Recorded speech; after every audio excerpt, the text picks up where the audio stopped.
There are only seats for my family. This was Emily's response when I asked why there was no seat for me at my son Kevin's wedding, even though Tom and I were both attending. Emily had always been hostile toward me. To avoid conflict, I'd kept my distance as much as possible, but today wasn't just about Emily. It was Kevin's special day too. Skipping the ceremony wasn't an option. Yet, Emily called me an embarrassment and removed me from the guest list without Kevin's knowledge. Her mother, Victoria, apologized repeatedly for Emily's outrageous behavior. However, Emily showed no remorse and kept spewing insults.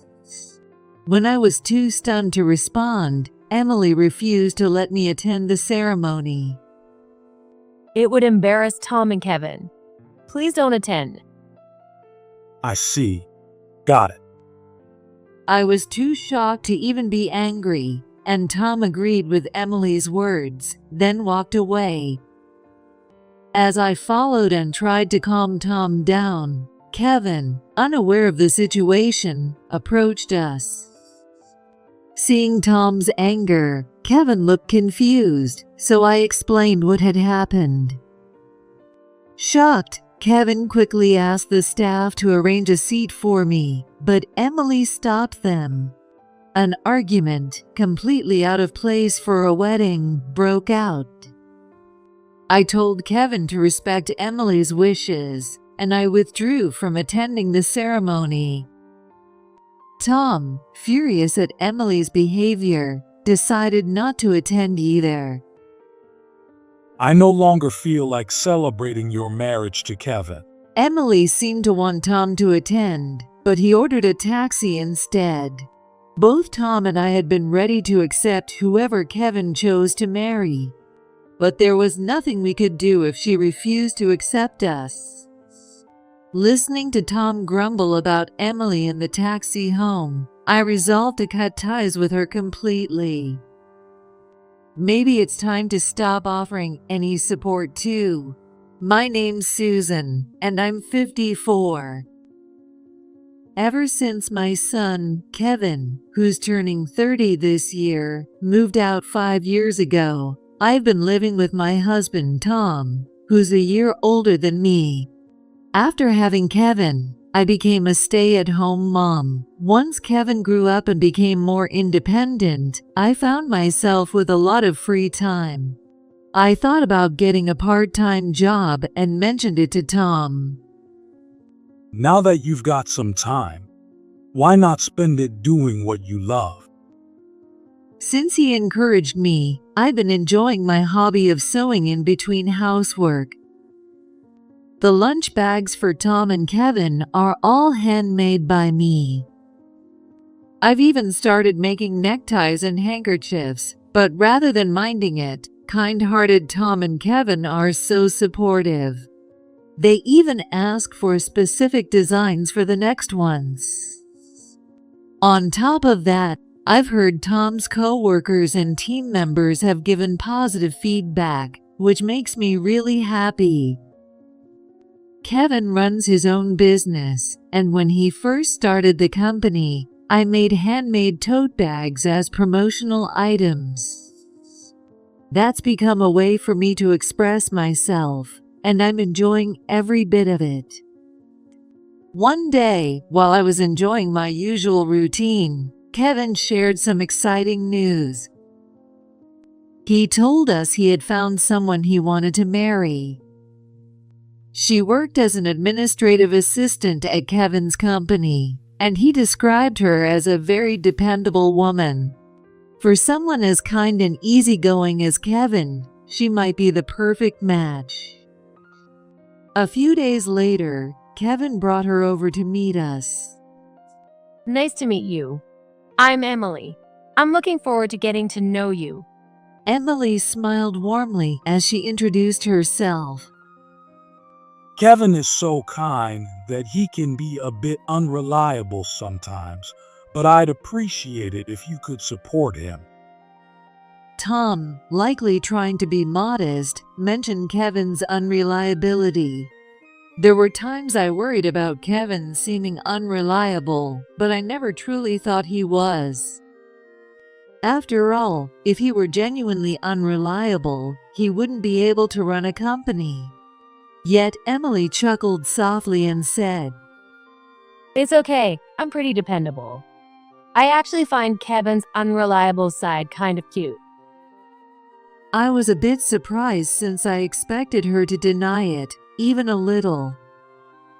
Tom also looked slightly taken aback, giving a wry smile. Just as Kevin had said, she seemed dependable, though I got the sense she might have a quirky side too. Still, we weren't going to be living together, and she was the woman Kevin had chosen. Both Tom and I had decided beforehand that we wouldn't oppose whoever Kevin brought home, so we went ahead with their wedding plans. As Kevin and Emily were leaving after their 2-hour visit, I gave Emily a pouch I had made for her. Emily looked a bit puzzled, as if she wasn't sure why she was getting a pouch. Kevin explained that it was handmade by me, but maybe Emily didn't really need it. I see. Thank you. She said, putting it away in her bag. Even though she thanked me, she didn't seem particularly happy about it, which made me feel a little disappointed. I knew it was selfish of me to expect her to be thrilled when I gave it to her out of the blue, without her asking for it. Still, since no one had ever reacted that way before, it stung a bit.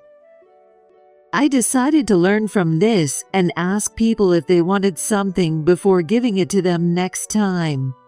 After that, Emily started coming over whenever Kevin visited our home. The first time, we treated them by ordering delivery from a nearby steakhouse, but we couldn't rely on delivery every time. Whenever Kevin visited, I usually prepared meals with lots of vegetables. Since I taught Kevin how to cook when he was a kid, he can manage on his own, but his busy work schedule often leads to an unbalanced diet. That's why he comes over about once a month for my home-cooked meal, but relying on takeout every time defeats the purpose. So I asked Kevin if Emily would mind having a home-cooked meal. Emily really wants to feel at home. Hearing that, I decided to cook for them, starting with their second visit. After chatting together for a bit, I went to the kitchen to prepare dinner. Every time, Emily insists on helping, saying she'll give me a hand. At first, I was happy, thinking she was a considerate young woman. But now, I dread this time. She smiles warmly when talking with Tom and Kevin, but as soon as it's just the two of us in the kitchen, she turns cold to me. Susan, are you just a housewife who does chores all day? Tom, who works as a manager at a big company, and Kevin, who runs his own business, work outside the home. In contrast, she probably doesn't think highly of me since I stay at home.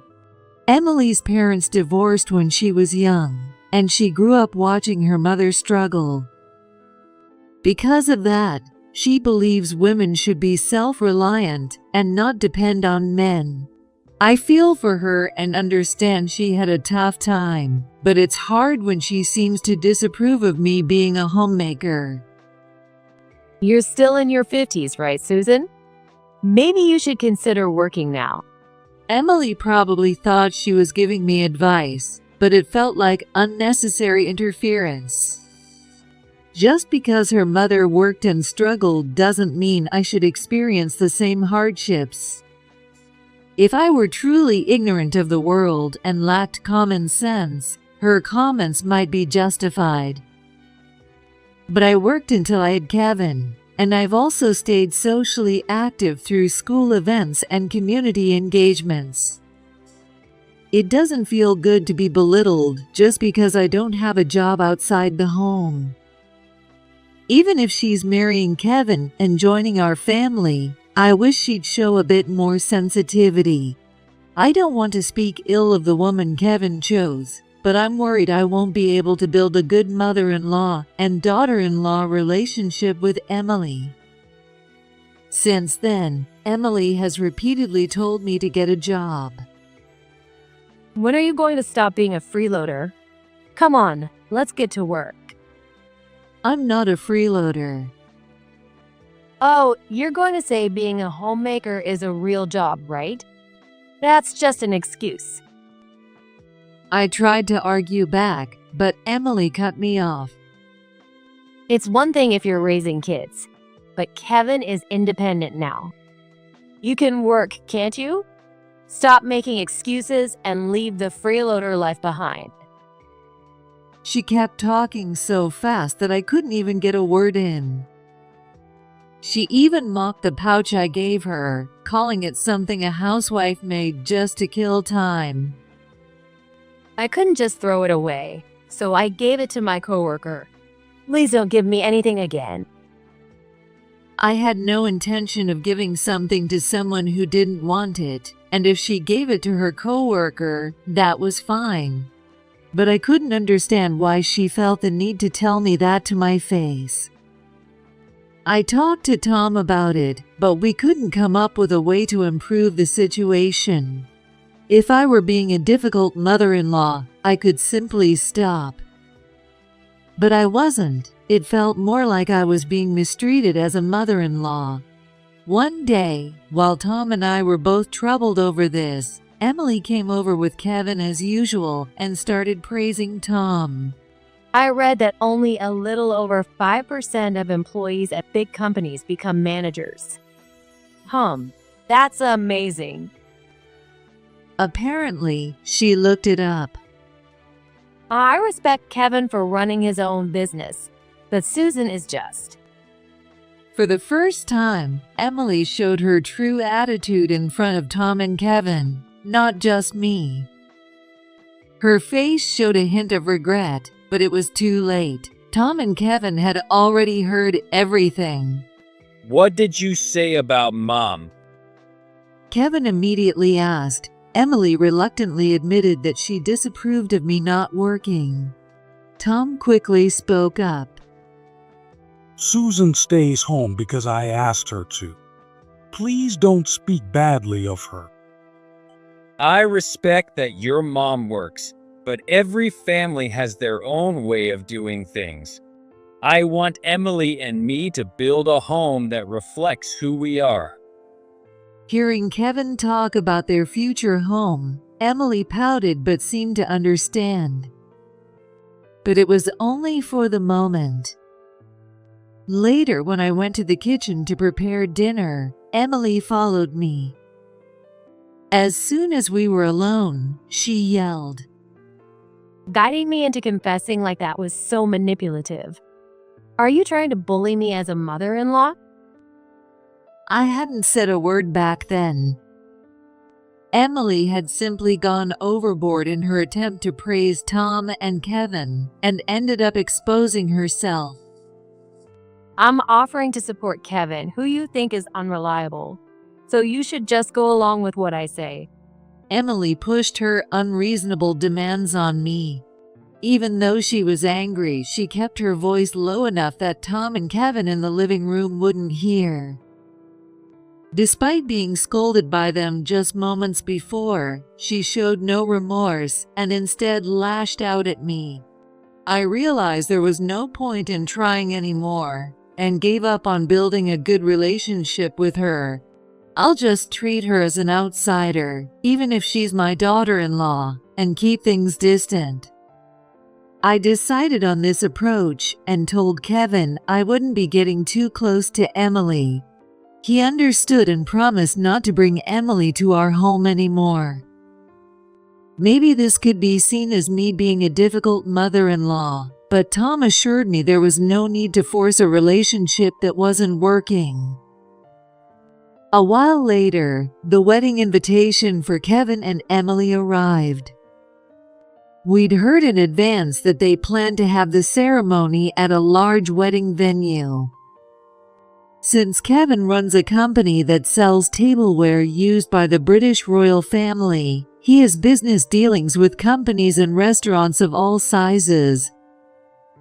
Considering how future business relationships might be affected, Kevin and Emily decided to invite everyone, regardless of the size of their deals. Because of this, the wedding ended up being a large event with over 300 guests. On the day of the wedding, Tom and I were escorted by Kevin to the bridal suite to greet Emily and her mother, Victoria. After knocking, Emily's voice called out, so we opened the door. When she turned around, she was already in her wedding dress, and she looked stunning. However, the moment she saw me following Tom and Kevin, her face briefly contorted. I knew she didn't like me, but I hoped that at least on her wedding day, she would refrain from making snide remarks and behave civilly. Tom offered his congratulations, and Emily smiled warmly, thanking him. Unfortunately, Victoria had gone off to greet the staff and guests, so we didn't get a chance to meet her then. Tom and I decided to head to the venue to start greeting the staff and guests ourselves. We planned to confirm our seating at the reception desk first, and then make our rounds, but something confusing happened. My name was nowhere to be found. Tom borrowed the guest list at the reception desk and double-checked, but my name still wasn't there. We tried to reach Kevin, but he was busy with final checks with the staff and wasn't available to talk. With no other choice, Tom and I headed back to the bridal suite to ask Emily about the situation. Victoria was there, and Tom and I greeted her briefly. Then I asked Emily why there wasn't a seat for me. There are only seats for my family. Victoria looked confused, not understanding what was going on. Tom frowned and asked for clarification. I can't introduce a jobless freeloader as family to our business partners. That's just embarrassing. Emily laughed at me without a hint of guilt. Victoria, finally understanding the situation, hurried to scold Emily, but Emily ignored her and argued back. But Mom worked hard her whole life, and just living off others without making any effort is the same as being a freeloader. What's wrong with telling the truth? Emily's harsh words left Victoria pale and apologizing to me repeatedly. But Emily didn't seem to grasp why Victoria was apologizing and told her it wasn't necessary. I was too shocked to speak. It would be humiliating for Tom, who has a respectable job, and for Kevin, who runs a business. So please don't attend the wedding. Even with Victoria trying to stop her, Emily continued her insults and refused to let me attend. I see. Got it. Tom said that and turned to leave the bridal suite, so I followed him. I didn't understand exactly what Tom meant by that, but I could tell he was angry. As I tried to calm Tom, reminding him it was Kevin's wedding and we should avoid making a scene, Kevin appeared, having just finished his meeting with the staff. Did something happen? He looked clueless about what was going on. What is wrong with her? Tom, still fuming, directed his anger at Kevin. Kevin, understandably confused, had no idea what Tom was talking about. I explained there was no seat for me and what Emily had said in the bridal suite. Kevin had no idea about my missing seat. Apparently, because of his busy work schedule, he had left all the wedding preparations to Emily. I couldn't help but feel frustrated with Kevin too, for dumping the wedding planning on Emily and blaming it on his job. I'm sorry. I'll have them get your seat ready right now. Kevin was about to stop a staff member when Emily stormed out of the bridal suite and shouted, Non-family members aren't allowed. Enough of this. Victoria, who had followed Emily, tried to scold her, but Emily refused to listen. Are you saying my mom isn't family? Kevin, usually so gentle, raised his voice, causing Emily to flinch for a moment. But even then, she stubbornly refused to let me attend. No way. The bride is the star of the wedding, and I don't want her there. At that point, I no longer felt like celebrating, so I decided to respect Emily's wishes. I told the staff, who were scrambling to arrange a new seat, that it wouldn't be necessary. But Kevin was firmly against it. The groom and the bride's mother insisted the seat should be prepared, while the bride and the groom's mother insisted it shouldn't. Watching the confused and flustered staff, I felt guilty and told Kevin, Emily is right. The bride is the star of the wedding. Respect her wishes. Since that's what she wants, I'll keep my distance from her from now on. Emily's face lit up with a triumphant smirk, her breath huffing with satisfaction. I was astonished by how spiteful her expression was, completely unfitting for a bride who should be full of joy. If Susan can't attend, then I won't either. Emily said Tom could still attend, but Tom, angry with her, replied, I no longer feel like celebrating your marriage to Kevin. Remove my seat too. Seeing Tom, who had always been kind to Emily, so angry made it clear to me that he now considered her a stranger. Perhaps Kevin realized what was happening. With time running out and unable to resolve the conflict, he reluctantly asked the staff to remove Tom's seat as well. Emily still wanted Tom to attend, but he ignored her, turned around, and walked away. I gave Victoria a brief farewell and followed Tom out, heading home. In the taxi on the way home, Tom muttered complaints about Emily under his breath. Both Tom and I had been ready to accept whoever Kevin chose to marry. But even if we were willing to accept her, there was nothing we could do if she refused to accept us. In my heart, I resolved to honor Emily's wishes and never engage with her again. Perhaps we should stop offering any support too. About a week after the wedding, Kevin came by with Emily for the first time in a while. He had brought her to apologize, but her attitude was far from apologetic. I mean, it's not fair that you just sew as a hobby every day and don't even work. Emily still repeated the same belittling remarks about me. Whether I worked or not was none of her business. Emily kept telling me to work because she assumed that a mother-in-law with too much time on her hands would inevitably bully her daughter-in-law. Instead of being bullied by her, aren't you the one mistreating your mother-in-law? When Tom shot back, Emily pouted like a child and said, That wasn't my intention. Besides, Susan earns about the same income as I do. What? Emily looked shocked, her mouth hanging open at Tom's words. The truth was, ever since Kevin moved out, I had been working as a handmade artisan. What started as a hobby grew after Kevin suggested I sell my creations on an online marketplace due to the positive feedback. Now, I even have my own sales website, And thankfully, my products sell out almost immediately after being posted.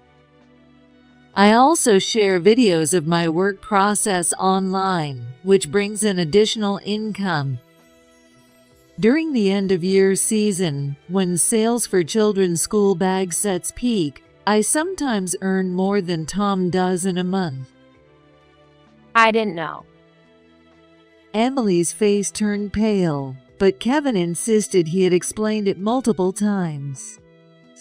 You were probably just going to say being a homemaker is a real job. I tried to explain, but Emily had already made up her mind and refused to listen.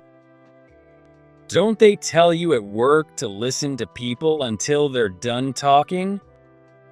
Kevin scolded her, and Emily hung her head.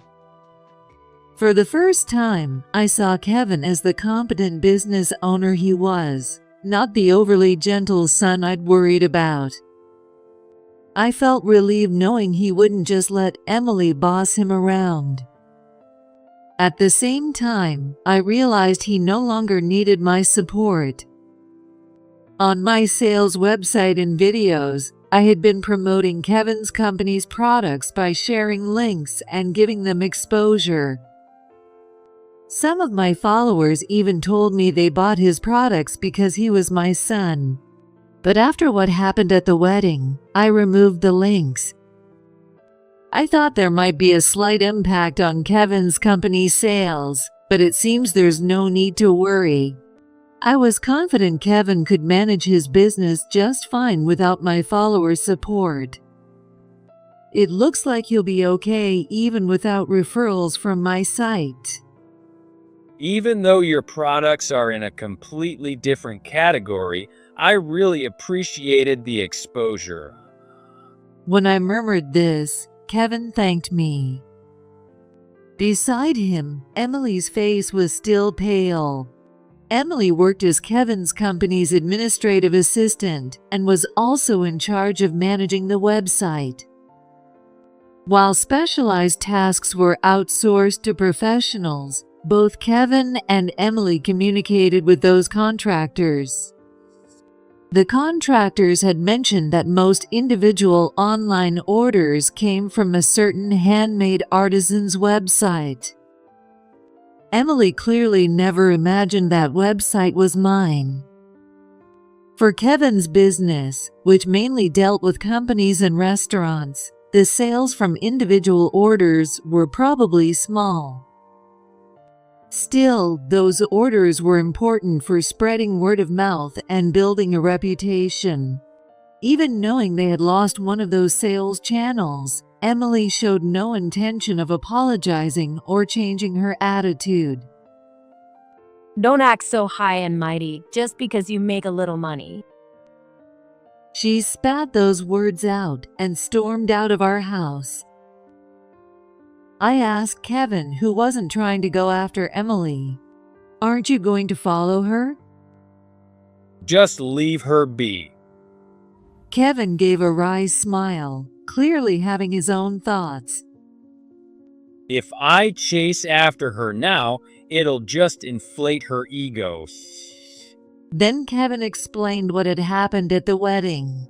Emily was apparently thrilled that I didn't attend, but Victoria was upset, which ruined the heartfelt letter Emily had prepared. Emily ended the letter by saying she respected Victoria for raising her alone, but Victoria didn't shed a single tear. It's hard to be respected as a mother who failed to raise her daughter properly. After the wedding, Emily was furious at Victoria for ruining the day. What's wrong with telling the truth? Victoria probably threw Emily's own words right back at her. This escalated into a full-blown argument, and now Emily was being ignored by Victoria. Moreover, it seems that several business associates who were invited witnessed the commotion right before the ceremony. Kevin was informed by his employees that some of these associates expressed concerns about whether Emily was truly fit to be the CEO's wife. It seemed Emily often acted as if her opinions were the same as Kevin's, which eroded the employees' trust in her. She was competent at her job, so Kevin had kept her in the company, but now he was reconsidering. I'm sorry for everything. I might still cause trouble in the future. You're our son. We don't see it as trouble. Lean on us when you need to. Kevin apologized, but Tom's words reassured him, and he left with a lighter heart. I had no intention of maintaining any relationship with Emily, but I hadn't cut ties with Kevin. He was still our beloved son.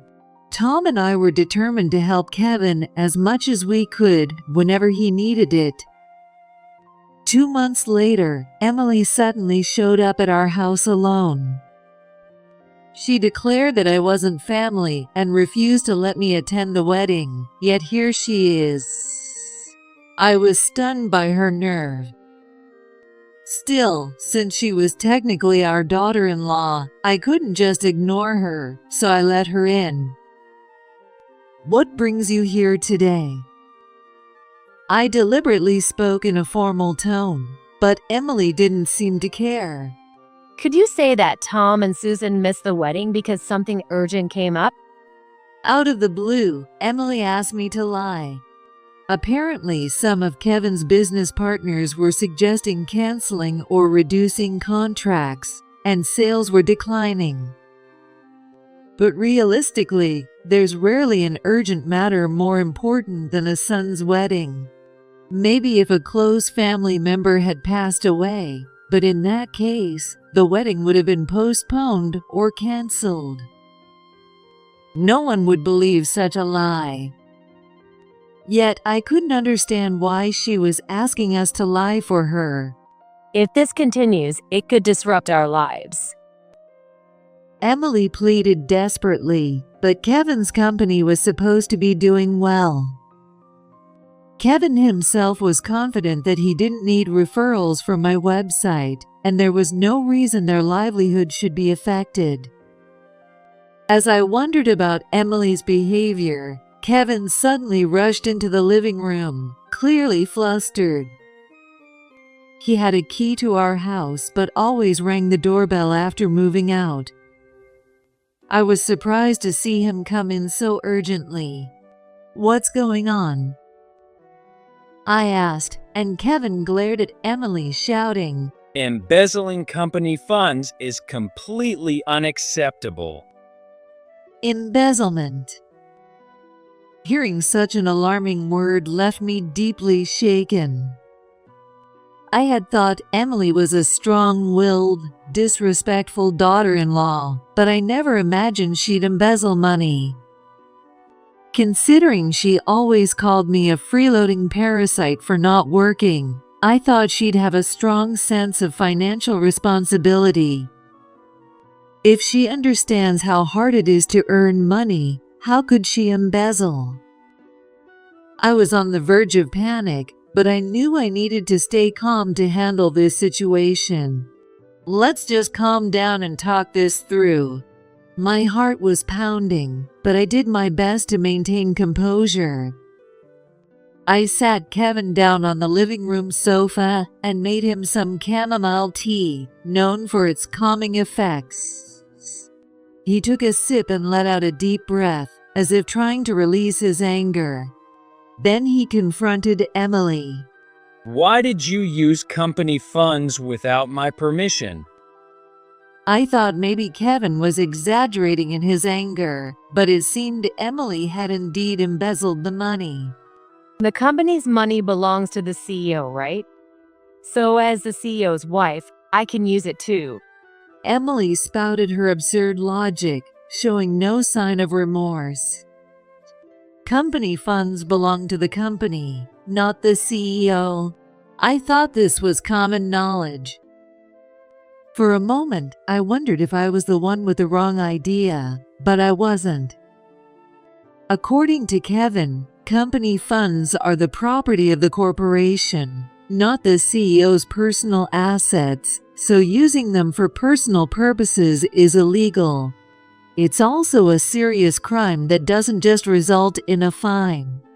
Emily started to panic at the idea of becoming a criminal, but when she heard the likelihood was low, she arrogantly dismissed it. Embezzlement isn't a crime that requires the victim to file a complaint, but unless the victim presses charges, the police won't investigate. Moreover, if the person embezzling is a spouse, there's a legal exemption that could prevent punishment. Kevin had actually studied law in college. He initially aimed to become a lawyer, but ended up starting his tableware company after falling in love with the industry during college. His legal knowledge was now helping him run his business. It's over. Kevin muttered, and then asked Emily for a divorce. Not only did you mistreat my mom, but I can't stay with someone who squandered company funds. Hearing Kevin's decision, Emily protested.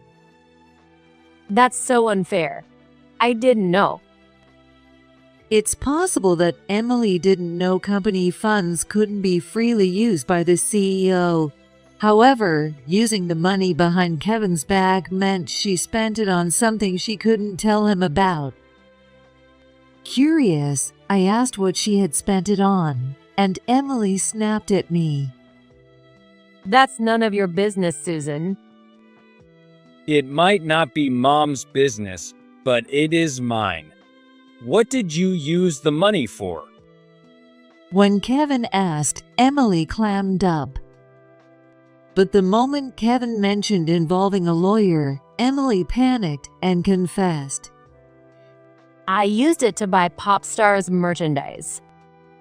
Apparently, it wasn't even for a famous pop star, just some obscure performer she actually interacted with.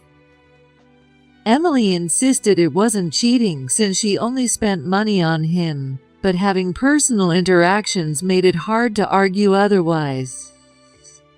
Even if it wasn't an affair, misusing funds is a valid reason for divorce. And this wasn't just misusing personal savings. This was embezzlement. That's more than enough grounds for divorce. Even I, with no legal expertise, understood that. Yet Emily refused to accept the divorce. I finally got you to notice me. There's no way I'm getting a divorce. What do you mean by finally? Kevin asked her calmly. It didn't seem like Kevin had been pursued by Emily for a long time to warrant the term finally.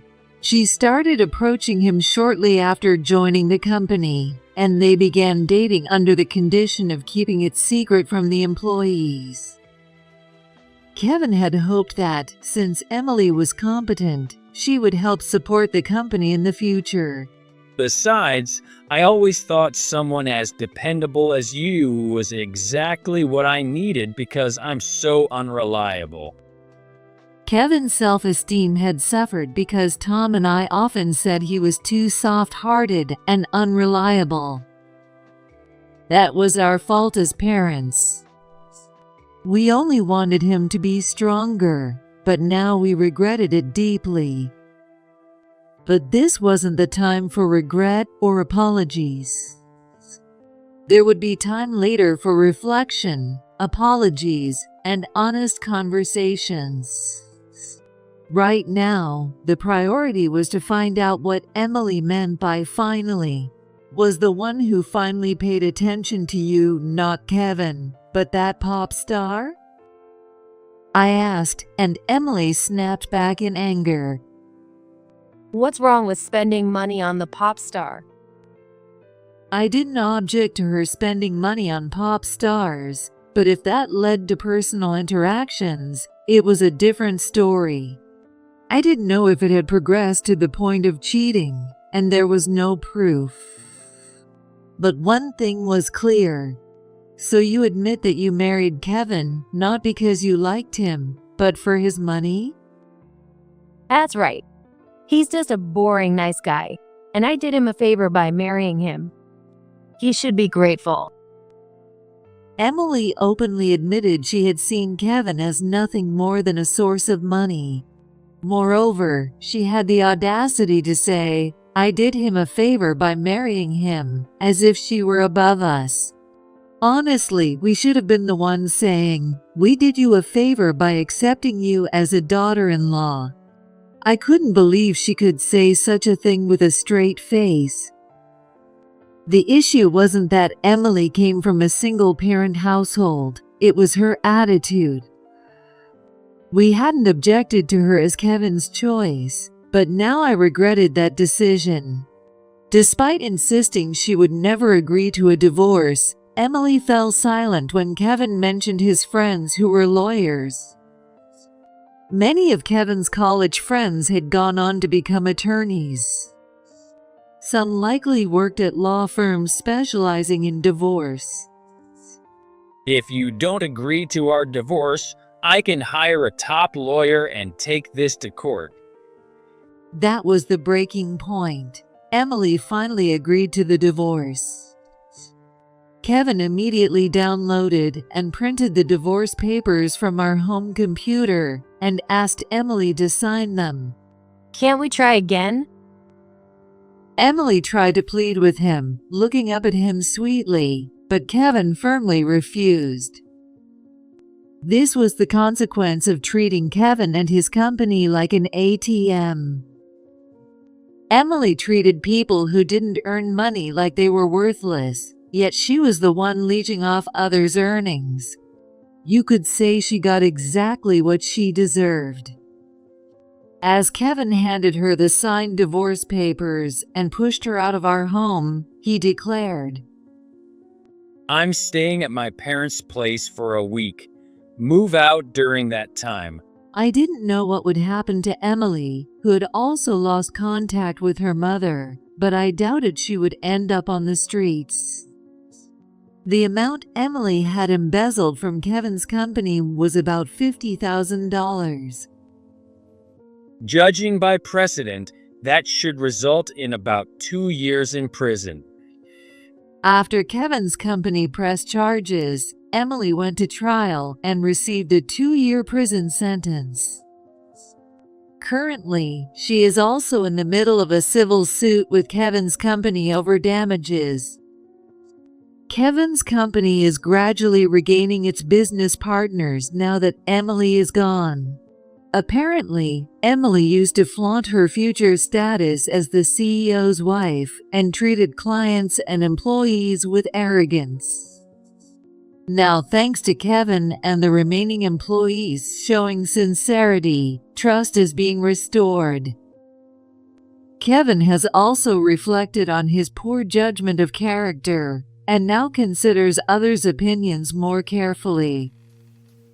Recently, he's developed an interest in someone and asked Tom and me what we thought. The woman Kevin is interested in is one of Emily's co-workers, the same one Emily dumped the pouch on.